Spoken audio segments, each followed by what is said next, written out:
Il y a des choix qui changent une vie. Je suis Latifa et vous écoutez Ils ont choisi. Ici, je vous raconte des histoires vraies, des cœurs en quête de vérité, des parcours inattendus, des hommes et des femmes qui, un jour, ont fait un choix.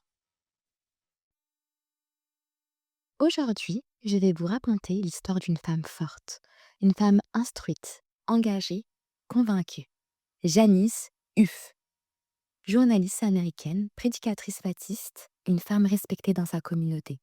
Elle ne doutait pas de sa foi, elle enseignait, elle prêchait, elle guidait. Elle ne cherchait pas l'islam, elle voulait même convertir des musulmans. Cette histoire est tirée du livre Et ils ont choisi l'islam. Janice est née en 1945 dans une famille américaine profondément chrétienne. Très jeune, elle s'investit dans l'Église, elle croit sincèrement, elle aime Dieu. Elle étudie le journalisme, elle travaille dans des radios privées, elle prêche avec conviction. Elle fait partie de ces personnes qui ne vivent pas la foi à moitié. Un jour, elle entend parler d'un groupe d'étudiantes musulmanes sur un campus universitaire. Elle décide d'aller les voir, son intention était claire. Elle veut leur parler du christianisme. Elle veut leur montrer la vérité. Mais lorsqu'elle commence à discuter avec elles, quelque chose la surprend. Elles sont calmes, respectueuses, assurées. Elles ne cherchent pas à débattre, elles ne cherchent pas à provoquer. Elles répondent avec douceur. Et pour la première fois, Janice se rend compte qu'elle ne connaît pas vraiment l'islam. Alors, elle décide de lire le Coran.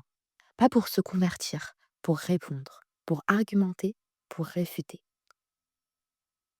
Elle ouvre le Coran, elle lit, et plus elle lit, plus quelque chose se fissure. Elle découvre un Dieu unique, sans intermédiaire, sans confusion. Un Dieu proche, accessible, miséricordieux. Elle découvre une cohérence, une simplicité, une force. Elle dira plus tard, en embrassant l'islam, au départ je ne pensais pas que cela allait réellement affecter ma vie. Mais l'islam l'a non seulement affectée, il l'a complètement transformée. Ce n'était pas un coup de tête, c'était une évidence intérieure. Et elle embrasse l'islam, elle devient Amina Assilmi. Mais la conversion n'est que le début. Son mari la voit changer, il ne comprend pas. Il pense qu'un autre homme l'influence. Il ne reconnaît plus la femme qu'il connaissait. La tension monte. Le mariage se brise, divorce. Et ensuite, le tribunal intervient. On estime que sa nouvelle religion pourrait être nuisible à ses enfants. On lui retire la garde. On lui propose un choix. Renoncer à l'islam et récupérer ses enfants, ou rester musulmane et les perdre. Imagine, une mère devant un juge face à ses enfants et on lui demande choisis. Elle dira plus tard qu'elle a prié comme elle n'avait jamais prié auparavant. 30 minutes, à genoux, en pleurant. Elle comprend une chose. Si elle abandonne l'islam juste pour garder ses enfants, elle leur enseignera que la vérité est négociable et elle ne veut pas leur apprendre l'hypocrisie. Elle dit au tribunal: je laisse mes enfants entre les mains de Dieu. Ce n'est pas un choix contre ses enfants, c'est un choix pour la vérité. Mais l'histoire ne s'arrête pas là.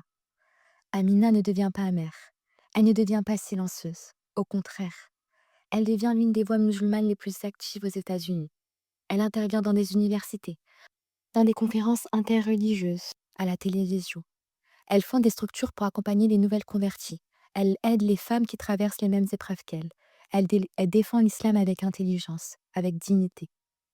Son ex-mari finit par se convertir, ses enfants aussi, et la justice revient. Amina Assilmi décède en 2010, mais son héritage reste. Elle a montré que la foi n'est pas seulement une émotion passagère, c'est un engagement. Et quand on arrive à la fin de son histoire, honnêtement, on ne peut pas rester indifférent. Parce que là, c'est plus juste une conversion, c'est une épreuve, une vraie. Et oui, il y a une injustice. On lui retire ses enfants. Pas parce qu'elle a été une mauvaise mère, pas parce qu'elle les aime moins, mais parce qu'elle a choisi une religion. Et ça, forcément, ça choque. Mais en même temps, ce que je trouve incroyable dans cette histoire, c'est que malgré cette injustice, elle ne devient pas amère. Elle ne dit pas: «Pourquoi moi? Pourquoi pas quelqu'un d'autre?» Elle revient vers Allah. Elle prie, elle pleure, elle s'en remet à lui. Et ça, subhanallah, ça change tout. Parce que quand on regarde l'histoire des croyants, l'épreuve n'a jamais été un signe d'abandon. Même les prophètes ont été éprouvés. rejetés, trahis, isolés. Et pourtant, ils étaient les plus proches d'Allah. Alors l'injustice, c'est pas toujours une punition. Parfois, c'est une élévation, une purification. Et parfois, c'est une manière pour Allah de raffermir nos cœurs. Alhamdulillah. Allah ne fait jamais quelque chose sans sagesse. On voit la douleur, mais lui voit le résultat. On voit la perte, mais lui voit ce qu'il prépare. Et regarde, subhanallah, elle perd ses enfants temporairement. Mais plus tard, qu'est-ce qui se passe? Son ex-mari se convertit, ses enfants se convertissent, sa situation change. Ce qu'elle pensait avoir perdu, Allah le lui rend autrement, et parfois même mieux. Et ça me fait réfléchir. Parce que souvent, quand on traverse quelque chose d'injuste, on pense que tout est contre nous. Alors qu'en réalité, Allah est en train d'écrire quelque chose qu'on ne comprend pas encore. Et dans son cas, l'injustice n'a pas détruit sa foi. Elle l'a renforcée. Elle l'a purifiée. Elle l'a rendue plus sincère. Parce que là, ce n'était pas une foi plus facile. C'était une foi choisie. Une foi assumée. Une foi qui tient. Et je trouve que ça, c'est le plus beau. C'est pas juste qu'elle ait accepté l'islam, c'est qu'elle ait gardé confiance en Allah, le tawakkul, même quand la situation semblait incompréhensible. Parce qu'au fond, la vraie force du croyant, ce n'est pas d'éviter l'épreuve, c'est de garder une bonne opinion d'Allah pendant l'épreuve. Et c'est peut-être ça le vrai message. La conversion, ce n'est pas seulement dire la shahada, c'est apprendre à faire confiance, même quand on ne voit pas tout, même quand c'est dur, même quand c'est injuste. Parce que derrière chaque épreuve, il y a une sagesse. Et derrière chaque injustice, il y a un Seigneur qui voit tout. Et quand je pense à son histoire, je ne vois pas seulement une femme qui a souffert.